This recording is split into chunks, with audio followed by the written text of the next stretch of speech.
Assalamualaikum warahmatullahi wabarakatuh. Perkenalkan, nama saya Frida Novitasari. Di sini saya akan menjelaskan mengenai teori produksi. Secara umum, istilah produksi diartikan sebagai penggunaan atau pemanfaatan sumber daya untuk mengubah suatu kondisi menjadi komoditi lain yang berbeda, baik dalam pengertian apa, di mana, atau kapan komoditi-komoditi itu dialokasikan, maupun dalam pengertian apa yang dapat dikerjakan oleh konsumen oleh komoditi. Selanjutnya, produksi merupakan suatu kegiatan yang dikerjakan untuk menambah nilai guna suatu benda atau menciptakan benda baru dengan menggunakan sumber daya alam yang ada, sehingga lebih bermanfaat dalam memenuhi kebutuhan. Kegiatan menambah guna suatu benda tanpa mengubah bentuknya dinamakan produksi jasa, sedangkan kegiatan menambah daya guna suatu benda dengan mengubah sifat dan bentuknya dinamakan produksi barang.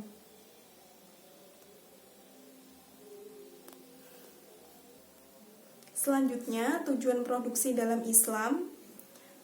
Tujuan produksi dalam Islam ini dibagi menjadi 5. Yang pertama, memenuhi keperluan pribadi secara wajar. Secara wajar berarti tidak berlebihan tetapi tidak kurang. Pemenuhan keperluan secara wajar juga tidak berarti produksi hanya untuk mencukupi diri sendiri. Lebih baik jika produksi melebihi keperluan pribadi sehingga bisa dimanfaatkan oleh orang lain. Yang kedua, memenuhi kebutuhan masyarakat.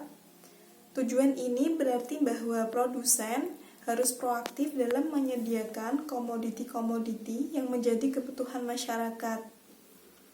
Selanjutnya yang ketiga, keperluan masa depan.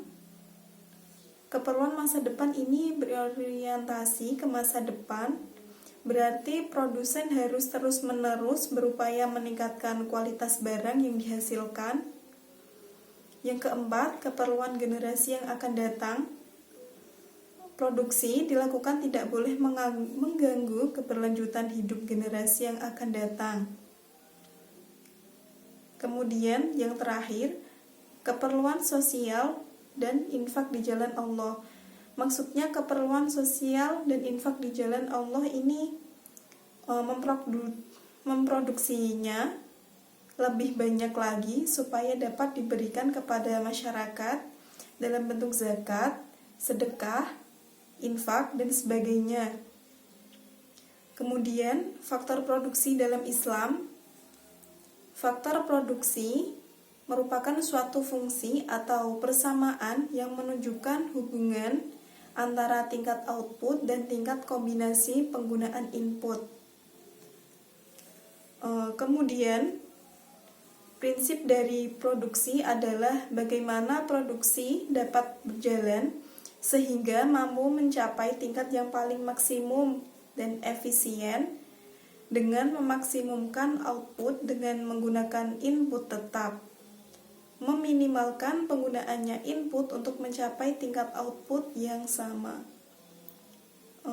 Teori produksi dalam ilmu ekonomi mikro Islam membedakan analisisnya kepada 2 pendekatan. Yang pertama, teori produksi dengan satu faktor berubah.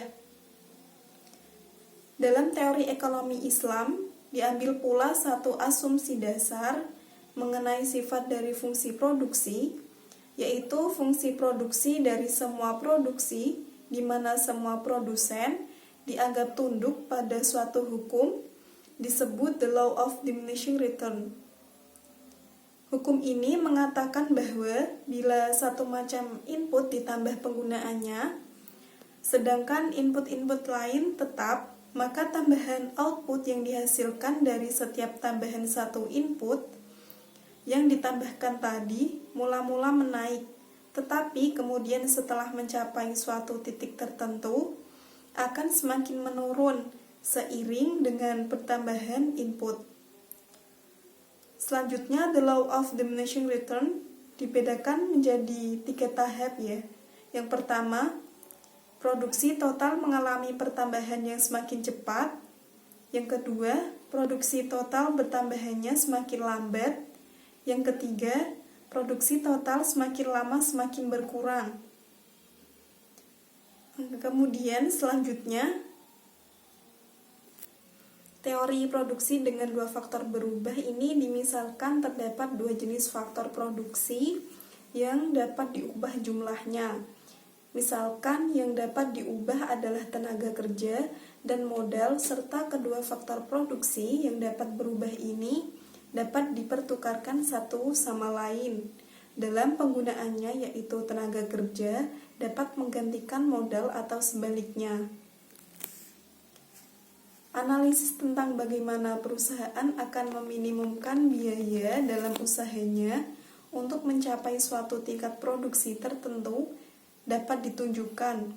Untuk itu perlu dijelaskan tentang kurva produksi sama atau isokuen dan garis biaya sama atau isokos. Kurva isokuen adalah kurva yang menggunakan gabungan tenaga kerja dan modal yang akan menghasilkan satu tingkat produksi tertentu. Bisa dilihat kurvanya.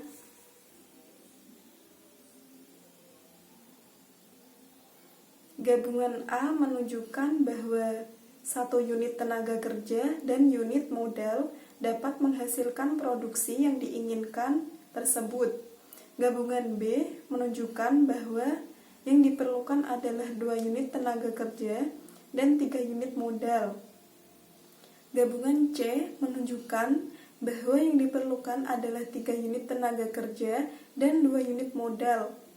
Akhirnya, gabungan D menunjukkan bahwa yang diperlukan adalah 6 unit tenaga kerja dan 1 unit modal, dan semuanya berlaku untuk pada kapasitas produksi sebanyak 1000 unit. Sedangkan kurva IQ1, IQ2, dan IQ3 yang terletak di atas kurva IQ adalah menggambarkan tingkat produksi yang berbeda-beda dan menunjukkan gabungan tenaga kerja dan modal dengan tingkat produksi. Yang kedua, garis biaya sama atau isokos adalah kurva yang menggambarkan gabungan faktor-faktor produksi yang dapat diperoleh dengan menggunakan sejumlah biaya tertentu. Untuk dapat membuat garis biaya sama, data yang diperlukan adalah harga faktor-faktor produksi yang digunakan dan jumlah uang yang tersedia untuk membeli faktor-faktor produksi. Demikian penjelasan mengenai teori produksi dalam Islam. Kurang lebihnya saya mohon maaf. Wassalamualaikum warahmatullahi wabarakatuh.